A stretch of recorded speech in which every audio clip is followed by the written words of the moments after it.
6ix9ine did what he was supposed to do. He was supposed to do that. If wait.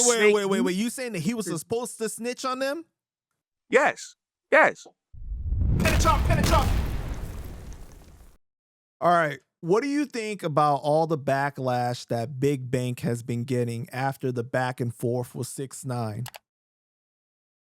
I think it's pointless. Why hate on why? And I had this conversation earlier about the Big Bank and 6ix9ine interview. 6ix9ine, in my opinion, right, is somebody that was overly loyal to the wrong type of dudes, right? Mel Murder, Mel Matrix, right? He's kind of family on my pop side, right? So I knew about the 6ix9ine situation because my cousins was telling me that it was an extortion thing, right? They didn't have genuine love for 6ix9ine. They wanted money from him, right? Now I'm looking at it like this, right? Jim Jones been with these guys and they've been running around with Jim Jones for years. Jim Jones have never put these guys in position. He's never put a Shotty in position. He's never put a Mel Murder in position. Never. But these guys are so salty at 6ix9ine that 6ix9ine put them in position, changed their lives. They went from sleeping on the pound floor to sleeping in baby mama's cribs to now they able to sleep in penthouses and mansions because of somebody like 6ix9ine who didn't know these dudes from a hole in the wall. And they was older than 6ix9ine. That's the thing that really kind of rubbed me the wrong way. Y'all dudes was grown men. 6ix9ine was a kid to y'all. Y'all could have been big bros and been better leaders. But instead, everybody want to get mad and say, oh, 6ix9ine is wrong. I don't think 6ix9ine is wrong. 6ix9ine did what he was supposed to do. He was supposed to do that. Wait. You saying that he was supposed to snitch on them? Yes. If you doing something, and I'm saying this on your platform, if you doing something foul, and I don't care who don't like what I'm saying, I don't care, because at the end of the day, the street shit is a myth and it's a lie. But 6ix9ine did nothing wrong. People don't understand is that 6ix9ine was overly loyal. Look at Pop Smoke. Look at Nipsey Hussle. These dudes died because they was too loyal. Tony Ayo just told Bobby Shmurda, yo, you did that 7 years for dudes to come and diss you. I said this on my podcast with OG Product. People said I was lying. Bobby and Rowdy was good. But you heard Yayo and Bobby Shmurda confirm that they are not good with him, right? So these dudes is not loyal. They loyal to when it's more convenient for them.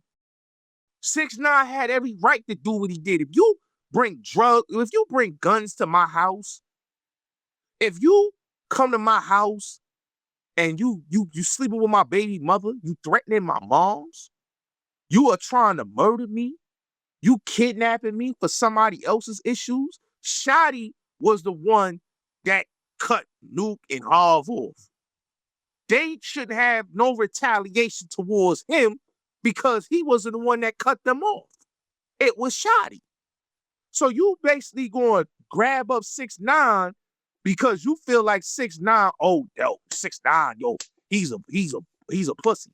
So all that what they did, the bullying and all that, it taught them that y'all got what y'all deserve. No respect for them, bro. I had no respect because it was never no loyalty. And let me tell you something. Me and my cousin had this conversation. He agreed with what I'm saying, and he right now was doing time right now. You know? And it's for a disloyal person. So everybody want to blame 6ix9ine. What the fuck? Well, why y'all not blaming CEO Chris? Like Big Bank did that interview. People mad at that. Why y'all mad at Big Bank for doing that interview? Wait. But okay, I get what you're saying because 6ix9ine wasn't from the streets and he wasn't from that life. So if you're talking about from that perspective, then yes, he was supposed to tell because that's not what he's from, right? But he was still the same person that was out here that was saying that I got 10 bands on so-and-so head, and he created a lot of issues too, though. So he has to take accountability for that too. Okay, he do. But let's just look at it, right? It's the entertainment business, Panda. We have to look. Rappers are entertainers. I'm gonna be honest with you, Panda. Like, fans don't care about who's a real dude, who's a real nigga, who's gangster, who's snitching, and who's not snitching, right? Nobody cares about that. If nobody cares about that, though, why is so many topics every single week brought up? Why do guys like 1090 Jake exist solely for exposing people? Okay, I'm gonna be honest. Those guys exist because they are losers. Okay, 1090 Jake ain't all upstanding himself because he got allegations, right? So it's always somebody that like they say, the kettle calling someone black. And when you see the person basically always pointing the finger at somebody, it's about 20 fingers pointed at you. And a lot of these guys, they get on here, they make themselves sound stupid and lame. Like the Manos, the Jim Jones, the 1090 Jakes, you know, even your boy, I'm not gonna go at him, but even your boy China Mac was with that bullshit. You know what I'm saying? And the Hocus and all these guys, the Mike songs, they made an avenue that it's no snitching, real niggas. Meek Mill, real niggas. But Meek Mill was in the court crying about a judge mistreating him, right? So all these guys got excuses. Everybody mad at Gunna because Gunna did what he did, but nobody's mad at Young Thug for calling YF and Lucci a snitch, for saying YF and Lucci told, the saying YF and Lucci did this and did that, and then come around and do a record with YF and Lucci, and then he try to shit on Gunna, and he don't want to squash with Gunna, but then it's a video of him snitching. Like, let's make that make sense. And 21 Savage, he's not even a street dude.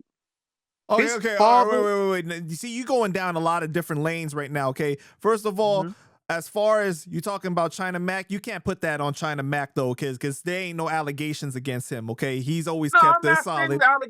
He kept it solid.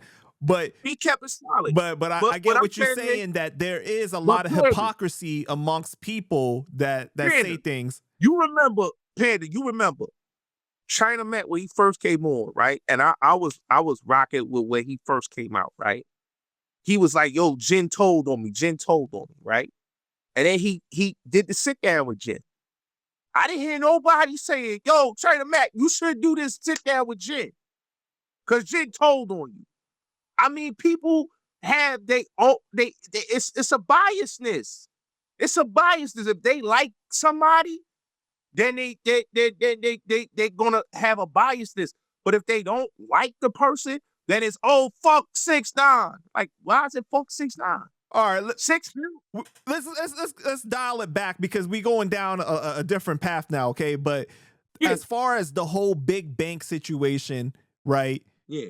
6ix9ine, the way that he did that whole interview made Big Bank look real bad, that there was no way that he could defend anything. But at this, I mean, what are your thoughts about that specifically? I think he did a strong. I think it was if he did the right thing, I think he exposed hypocrisy. 6ix9ine showed that Nipsey Hussle got killed by a black man. Pop Smoke got killed by a black man. Everything he said was the facts. Pop Smoke got lined up by his own people. Nipsey Hussle got lined up by his own people. So everything that he was saying, 6ix9ine is saying like, yo, if I didn't do what I did, and the feds, they would have killed me in Vegas. My own people.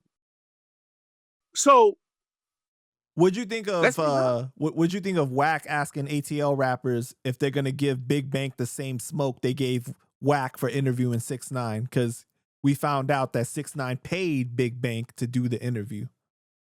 I don't know. They might not, because he an OG out there. They might give him a pass on that. But Big Bank, Big Bank don't care. Big Bank he had Rollo on it, and they said Rollo was a snitch, right?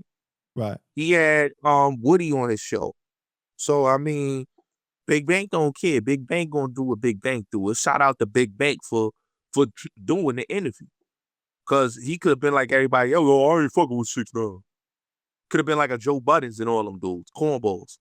Oh, I ain't fucking with a 6ix9ine. Or Rory and Maul. Oh, I ain't fucking with a 6ix9ine. All them cornball niggas.